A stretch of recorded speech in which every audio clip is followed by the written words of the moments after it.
Free is one of these words that we feel we know really well, that we've known our whole life, and yet has changed in definition and meaning radically over the last decade or so.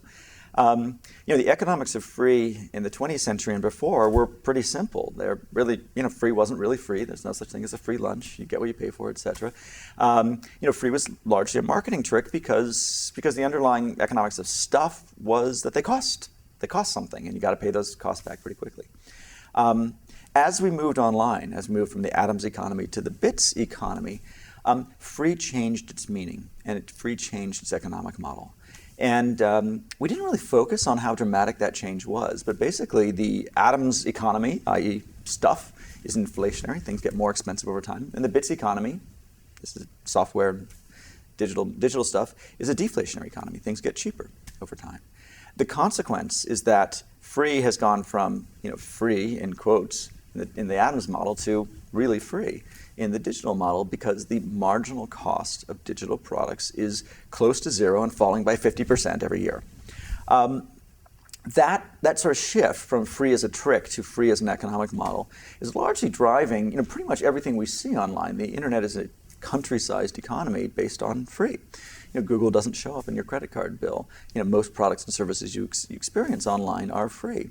And yet, the paradox is companies are able to make a lot of money on this. And so the notion that you can make money on free has been a shocker to many people, although completely self-evident to the millions of people who are actually building companies based on free right now. I'm in the media business. The idea that you can make money from free is not a surprise to the media business. Radio is free to air.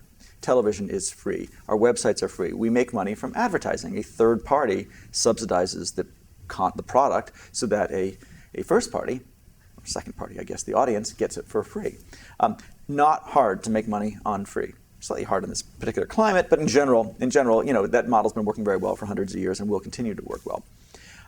As we move online and as more and more products and services become digital products and services, we're going to use that media model and expand it beyond media. Google's not a media company, but it uses the media model. And then we're going to use a new form of free called Freemium. This is free plus premium.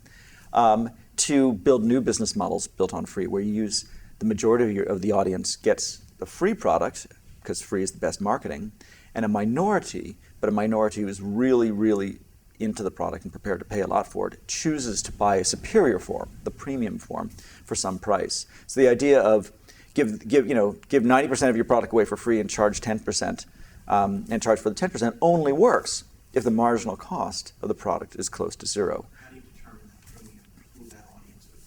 The cool thing about the freemium model is that you get to really understand your customers. Now, so what you do is use the free model, and out it goes, and it reaches far and wide. And what you learn from free is who is your market?